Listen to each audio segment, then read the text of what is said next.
And I'm really thrilled to have my friend, the former senator and former Secretary of State, and the woman who should be President of the United States right now, Hillary Clinton. Welcome, Hillary. It's great to have you here. Thank you so much, Joe. It's a real pleasure to be here with you and to be part of this very important discussion. And I am thrilled to be part of your campaign to not only endorse you, but to help highlight a lot of the issues that are at stake in this presidential election. As you just so rightly said, this terrible pandemic that we're all going through hits a lot of Americans much harder than others. We've seen it firsthand in hospitalizations and in, unfortunately, fatalities. But we've also seen it when we look at the pictures of those people on the front lines. You know, 80% of all healthcare workers in America are women. And 1 out of 3 jobs held by women in our country has been classified as essential. So this is an issue that affects all of us, young and old, every kind of background from every walk of life. But it is having a disproportionate impact on the front lines, on women working, on women caring for others, on women holding down the home as we go through this together. So I want to add my voice to the many who have endorsed you to be our president. Just think of what a difference it would make right now if we had a president who not only listened to the science, put facts over fiction, but brought us together, showed the kind of compassion and caring that we need from our president, and which Joe Biden has been exemplifying throughout his entire life. Think of what it would mean if we had a real president, not just somebody who plays one on TV, but somebody who gets up every morning worried about the people that he's responsible for leading during this crisis. Well, I know what a difference it would make because I've been there. I've seen firsthand what presidents can and should do. And I, like so many Americans, really wish that we had that kind of leadership now. You know, Joe Biden has been preparing for this moment his entire life. I've been privileged to work with him over the last 25 plus years as First Lady, then for 8 years in the Senate, where I watched him build coalitions and work to bring people together to solve problems. Then during the Obama administration, when I was privileged to be Secretary of State. I've been in the Situation Room with Joe as we debated. And, you know, where we didn't say what we thought people wanted to hear, we said what we believed. And we had a president then with President Obama who encouraged that. Think of it, who wanted to hear from each and every one of us. I've been in the, lobby of the Senate. I've been in the cloakroom, and I've watched Joe bring people together.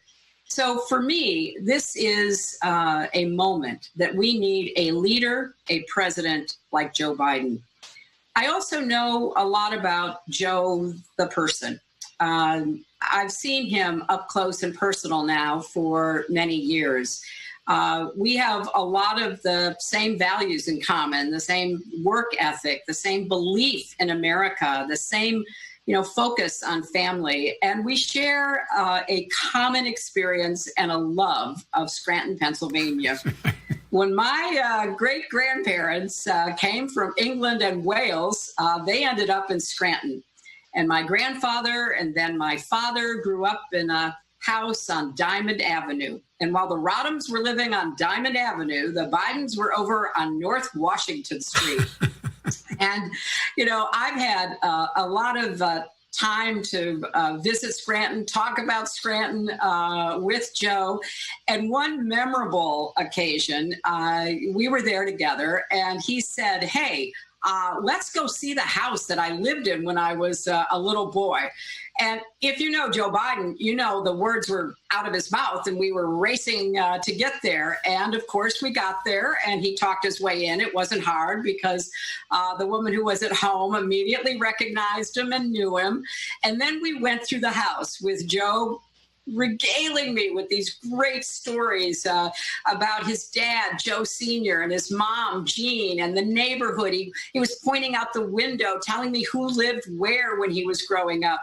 He told me one story that I loved. He said he was getting ready to go to a junior high school dance, and he didn't have any cufflinks. And so his very creative mother, Jean, got him a nut and bolt and made a pair of cufflinks for him. But I think he said he was mortified by that, and he told her that, and she just looked at him and she said, Joey, if somebody says something to you about your cufflinks, you just say, what? You don't have a pair like that?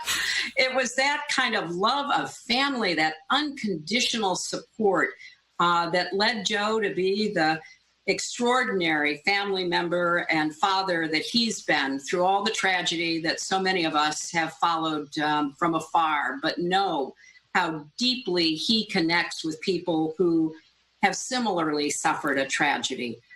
You know, when I was Secretary of State and Joe was Vice President, we had a standing date for breakfast on every Tuesday. And I'd go over to the Vice President's house and we'd sit down and we'd kind of talk about the world. We'd talk about what was going on, what the challenges facing us were, what was coming up in the White House, what the next meeting in the Situation Room was going to be. But we also talked about our families, and we talked about his love of trains and his love of ice cream, which, you know, knows no bounds as far as I can tell.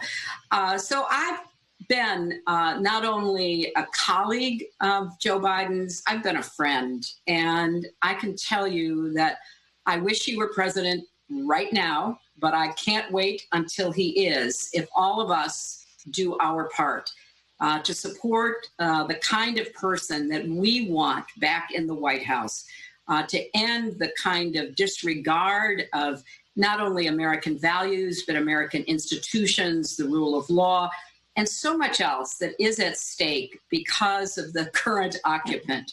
So I'm thrilled to be here with Joe from my home and his home during the very crazy, scary times that we find ourselves in, to support his candidacy and to talk about this really significant issue about women during this time of COVID-19.